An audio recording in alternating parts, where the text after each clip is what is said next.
So kann loben. Ich gestern Abend hab mir halt Tannen putzt und Nachtanzug an. Ich will ob Biert. Sag min Tochter an mi Mama und et Carport ist noch Licht an. Ich seh mag ich gut, kein Problem. Ich also dö noch Terrasse hin oben, schleich mir da um Tau, damit ich achten und et Carport der Licht machen kann und seh, dass dort 2 Inbrickes gegangen sind und packen fein in, ne?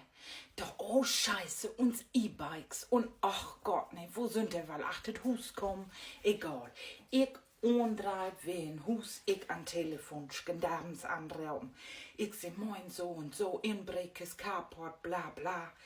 Ja, sagt der Schgendaben, Mami, sind der Inbrickes bei höhen Hus?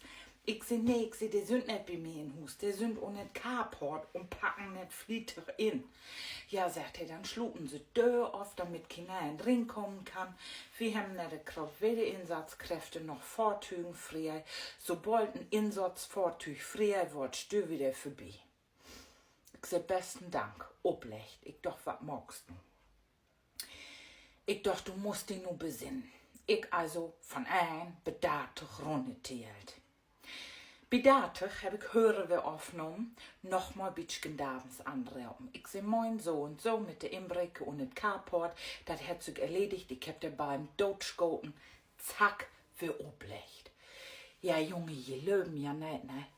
Binnen 5 Minuten was der Himmel hier blau. Ich löf, hier stunden 6 auf 7 Polizeiautos. Ich ha Feuerwehr für das Hus stehen. Ich ha Rettungssanitätes für das Hus stehen, Krankenwagen, Notarzt, sogar ein Hubschrauber.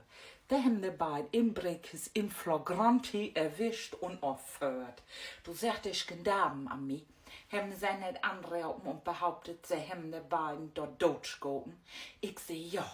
Ich seh, haben sie nicht behauptet, sie haben nicht gerade überhaupt keine Fahrzeuge und Einsatzkräfte zur Verfügung.